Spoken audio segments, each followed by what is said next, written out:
Caddy Daddies in the house. Hindi tayo ngayon sa ba tayo? Sa auto camp tayo right now. Hindi tayo sa shop ni Richard. Mapa-PDR natin tong Caddy Daddy natin. Okay, kasi may mga dimples katulad nito sa dalawa. Sa pinto meron tatlo. Hindi magano karami. Apat. Tsaka sa kabilang side meron. Pero hindi naman masyadong obvious. Pero syempre, tanggalin na natin para makinis talaga. Kahit na hindi pa nahihilamusan, stuck pa rin yung kulay, makinis, diba? So, hindi ko lang alam ba't hindi nila natanggal to Fucking shit, hindi natanggal nila Kurt yung dito sa pinto may mga alon-alon ng konti. Okay, so hindi tayo ngayon kay Chard. Hintayin lang natin siya. Yung Caddy Daddy natin. Pero habang naghihintay tayo, ito muna tayo sa auto camp. Check natin yung auto rin. Okay, so we're here right now sa auto camp. Atong nakikita nyo right now, maganda to. BMW na 320. Naganda si Kimpi De Leon dati, kulay puti. Hindi, pala puti, sorry. Parang mga silver, light silver, something greenish gray, parang ganun. Yun ang ginadala namin dati nung nag-euphoria kami. Pero mas maganda yung setup na ito kasi yung kay Kimpi stock lang. Pero ito, kaporma na mo ang naka-lower doon. Hindi natin alam kung stance niya talaga yan or naka-air suspension siya. So ito, 320i for sale dito. Ayan, European version. Super loaded. 70,000 lang tinakbo. Fuck. 639 only 1,000 with freebies test drive na. Ganda, diba? Inis. Ganda ng mags, naka BBS. Tapos meron pa siyang gusto ko rito, ganda ng spoiler niya dito sa likod. Urig-urig pa ba ito? Kasi medyo nagwa-warp na kasi plastic itong mga ganito dati, diba? Parang mga foha ang araw. Pero wala, medyo pero urig naman siguro. Ganda, diba? Pogi. Okay, so ikot tayo dito. Ano ba makikita pa natin dito? Ito, kung mahilig kayo sa mga hindi kasi mahilig sa mga mahilig ako sa truck pero mga latroka, mga lowrider. Pero yung mga ganito pang ninong to Ninong John Avalos. Fuck, hindi ko type yung mga ganyan, mga adventure shit. Ninong mahilig sa ganyan. Ito, trike yata yan. So hanap tayo. May Lexus dito. Hindi ko type tong Lexus na to. 350 yata to. Ito mayroong Raptor, Nova, ito City. Dito tayo. Tingin tayo kung anong mga autong pwede nating ma-feature dito sa auto camp. Hanggat maaga pa. Actually, it's only around 7 o'clock aga ko. Kasi nga, mas maganda yung maaga ka. Para maaga ka rin matatapos, diba? Kasi dito kay Richard, pag nagpa-PDR ka, haba pila. Hapon tumawag ako, wala pila na. Kahit dalawang pa lang yung coach niya rin, matagal gagawin. So ikot lang ako, hanap ako ng auto na pwede natin i-feature. Only. Ito, meron ditong Type R na Honda. 2017, 2.6 million. Puta, mahal Ang mahal nito. 2017 pa, pero ano siya, Type R na hatchback. Ganda rin, Civic. Walang isang nakikita ko rito na medyo pwede, diba? At ito, Hooper S yata to. GP. Puta, maganda to. Mas maganda tong GP kesa sa Hooper S. Si Alex isip may ganito. 5.3 million only. Mahal pa rin pala, no? Kaya babili namin ni Alex doon sa GP niyang unang-una. Binili namin dati. Ito GP. Pero si Alex may ganyan pa rin siya right now. Alam ko. Ito, Type R. Honda. Meron tayong GP here. And ito pwede na rin. Sequoia 2010. Mga araw-araw nyo. Kaso mahal ang diesel. Mahal pa pala to, 1.5 million. Pwede na rin. 2010 kaysa bibili kang brand yung kotse. Gusto mo medyo luxurious dating mo, Sequoia ka na, di ba? Pwede to. Only. Well, kung papalitan ko yung Camry ko, ito yung modelong ipapalit ko. Kasi medyo maganda yung body nito. Gusto ko medyo squarish na Ito yung Camry na 2017. Kaso mahal pa. 768,000 pa. First owner. Tsaka, ano siya? 3.5, 2.5. 3. Dapat alam ko 3.5B, hindi 2.5. 2.5 ba? Pero dapat 3.5B yung meron. Sunroof pa yun. Yun yung top of the line. Kung kukuha ko ng ganito yung top of the line. Pero pwede na rin. Ito okay. Kung magpipick up ako, ganito. Ram 1,500 na Hemi, 5.7 liters only. Yan ang mga truck. Yan ang truck, diba? Hindi yung mga fucking Raptor or mga fucking Hilux. Ram, diba? Dodge Ram. Ang kapatid ng aking Chrysler. Diba? Ganda oh. Yan, maganda. Ano kaya? Yan ang mga truck. Diba? Kung magta-truck kayo, dapat ganyan. Solid, diba? Ganda. Dodge Ram. Hemi 5.7 only. What the fuck? Okay, meron din tayong Mustang dito. Mustang na GT 2021 model. Medyo iba na itsura ng mukha niya. Mukha na siyang, para na siyang Cobra. Okay? Kasi ito yung Mustang na mas luma. Pero ito, may makakuha ka na ng mga worth 800,000 na ganito. Kasi si Patrick dati may nabiling isang ganyan. Ako nag-drive pa uwi. Bili niya lang para mga 800. Nabenta niya pa ng 1 milyon. Pero itong Mustang na to 2009.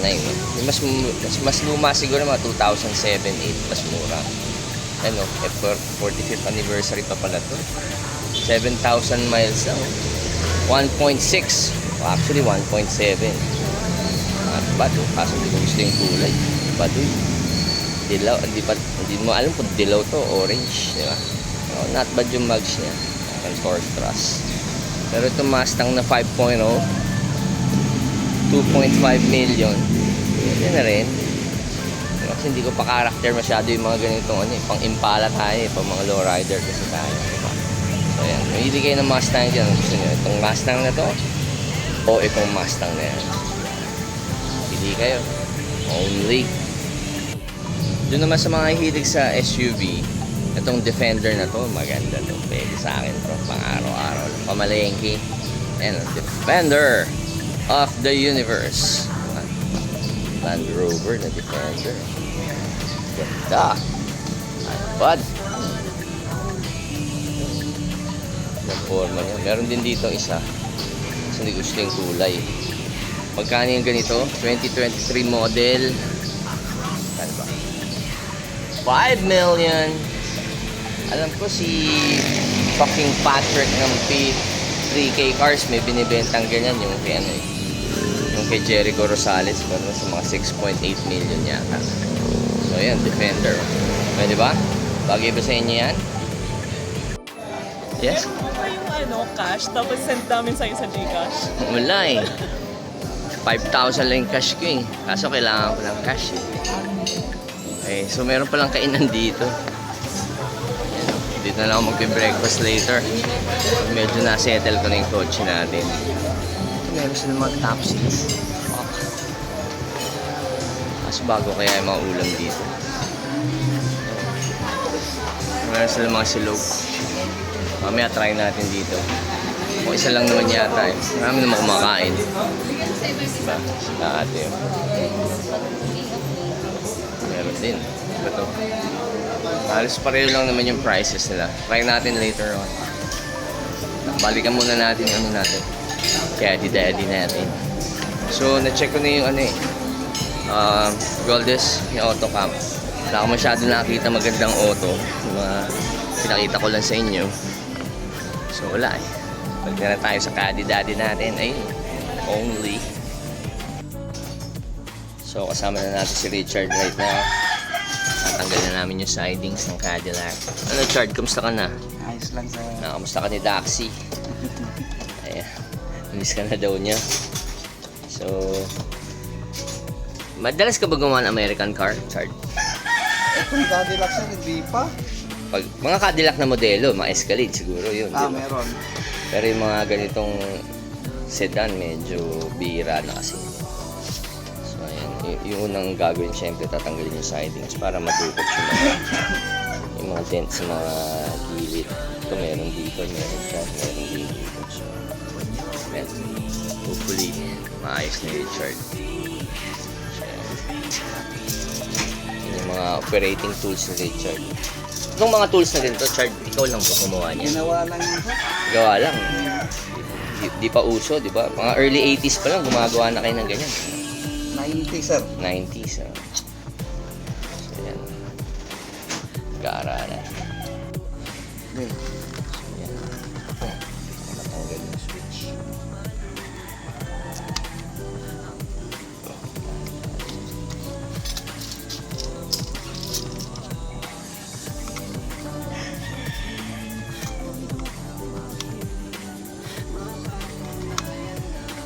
Up.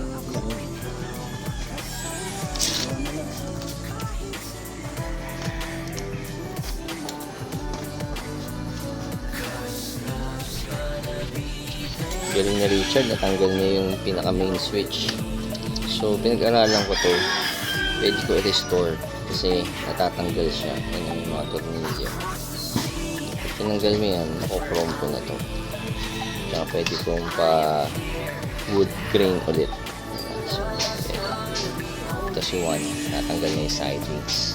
So, pag natanggal na yung sidings, then madudukot na natin yung mga dent.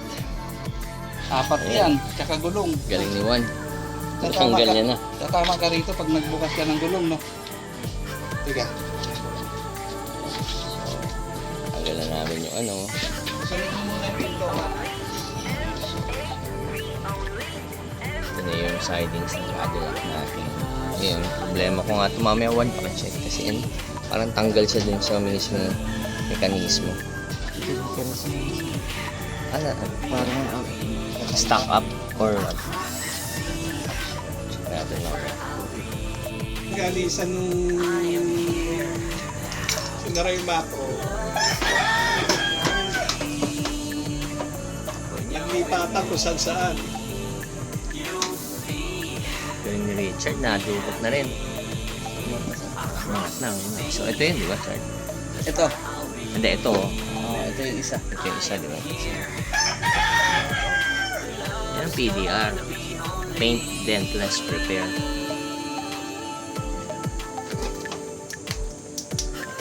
Ito, ano pa naman to, di ba? Aangat pa yan. Oh.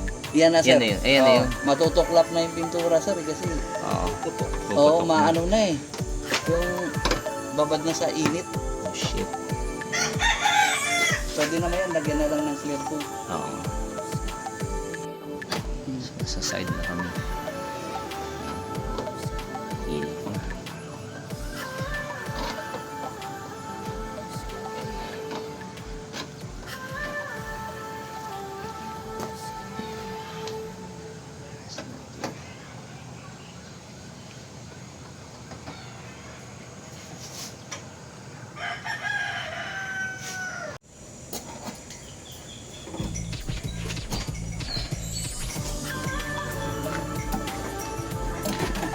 Yun dito nakuha na. No?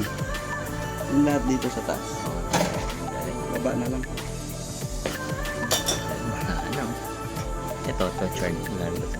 Lilihain na lang yan sir. Ah. Ito. Ito. Konti lang siguro. Lang. Yung iba kasi sa pintura yun. Yung alon. Okay, so tapos na tayo, Chard. Okay na, Chard. So, wala na, no? Pag sinilip natin dito. Nagawa na lahat. Wala na. Pwede na. Kanina meron tayo dito. Tapos meron tayo dito. Tapos dito. Ito nawala na yung dito, di ba? Tapos sa kabilang side, Yan doon sa fender. fender, pinto meron din. Meron sir. Wala na rin. Saka likod. Saka yung Ah, pinaka-fender. pinaka-fender sa likod. Okay, so makinis na. Again, pag kailangan nyo ng PDR, Frank, wala na rin. Pag kailangan nyo, Chard, anong cellphone number mo? 0928-689-1. Yan, tawagin nyo lang si Richard. Pero pa-schedule kayo, definitely. Kasi kung hindi, katulad nila kuya, kapila. Sila kuya, kanina pa. Sorry guys, ha, pero tapos na tayo. Okay, so again, Richard, thank you ha. Thank you, sir. Only